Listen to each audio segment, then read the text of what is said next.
s'embarquait à l'aéroport de Marignane, déjà.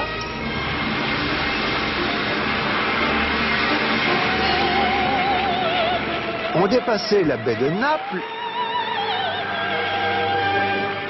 et après maintes autres escales, on survolait en Inde Bénarès, cité sainte de l'hindouisme, puis Karachi, la plus grande ville du futur Pakistan, Jodhpur au Rajasthan,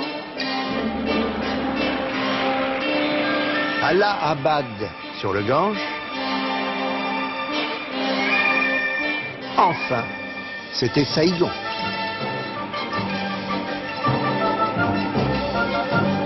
Saïgon est une ville moderne de plus de 100 000 habitants qui est française depuis 1859. Les courriers maritimes mettent ordinairement 21 jours pour s'y rendre. L'avion en a mis 7 exactement, établissant d'une manière pratique la liaison aérienne avec la métropole.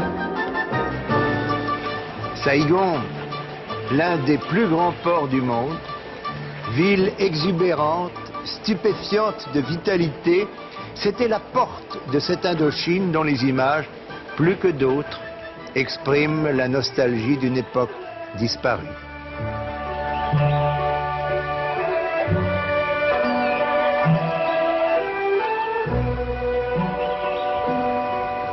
Une gare, un théâtre, une université, tout cela était dans le style de notre France, si lointaine. La cathédrale d'Hanovre ressemblait à une église de Picardie ou des Charentes.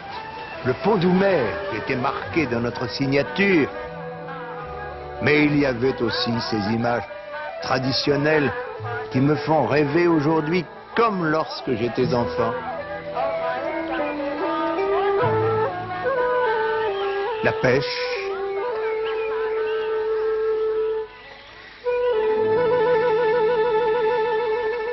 la culture du riz,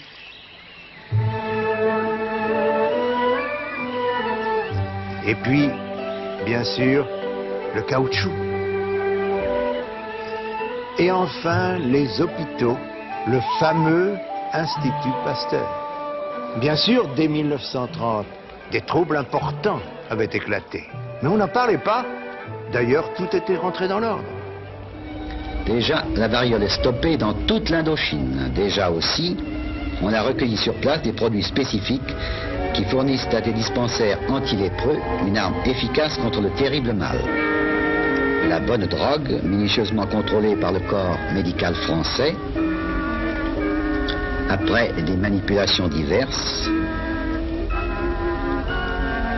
toutes confiées à des indigènes, enfin prête au départ, la bonne drogue ira jusqu'à la brousse la plus excentrique, vaincre la mort et porter témoignage du génie pacifique de la France, de son souci d'humanité.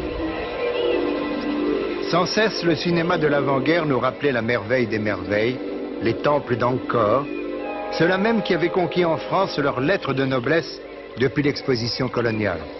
Et l'on revenait à ces moïs et à leurs danseuses qui nous enthousiasmaient toujours, peut-être parce qu'avec ceux des Africaines, c'étaient les seuls saints que nos parents nous laissaient voir. Voici les danseuses, presque toutes gracieuses, potelées, aux gestes menus.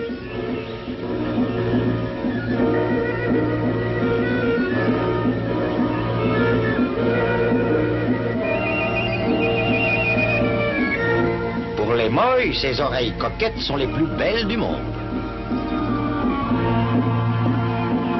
Oui, il faut boire, danser le plus longtemps possible, pour que les génies soient satisfaits et éloignent du village les esprits porteurs de maladies, et pour que les récoltes soient abondantes dans les pays fraîchement tracés dans la forêt épaisse.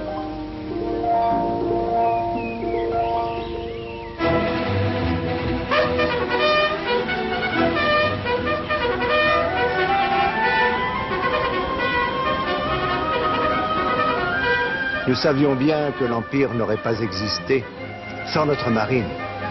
Nos maîtres nous avaient appris que c'était grâce à l'amiral Rigaud de Genouilly que le débarquement de Da Nang avait conduit à la prise de Saïgon en 1859, puis à la conquête du delta du Mékong.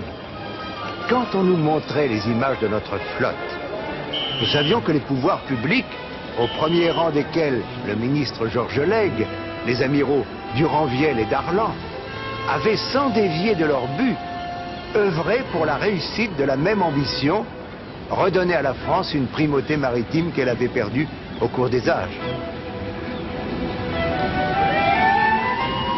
Sans cesse, entre les deux guerres, on avait mis en chantier de nouvelles unités qui, en 1939, faisaient l'admiration du monde et suscitaient la jalousie des Anglais, nos éternels rivaux sur mer. Même les enfants le savaient. Un dimanche, mon père m'a emmené visiter le Dunkerque. C'était avec les cuirassés Richelieu, Chambord et Strasbourg, l'un des 4 chefs de file de ce qui était devenu une arme de bataille superbe. Je n'ai jamais oublié le Dunkerque. Je n'ai jamais oublié la flotte de mon enfance. C'était pour nous une autre raison d'être fiers. Qui aurait pu prévoir Mercel-Québille et Toulon? La flotte de 1830 avait assuré le débarquement en Algérie. Maintenant, la flotte de Méditerranée en garantissait la sécurité.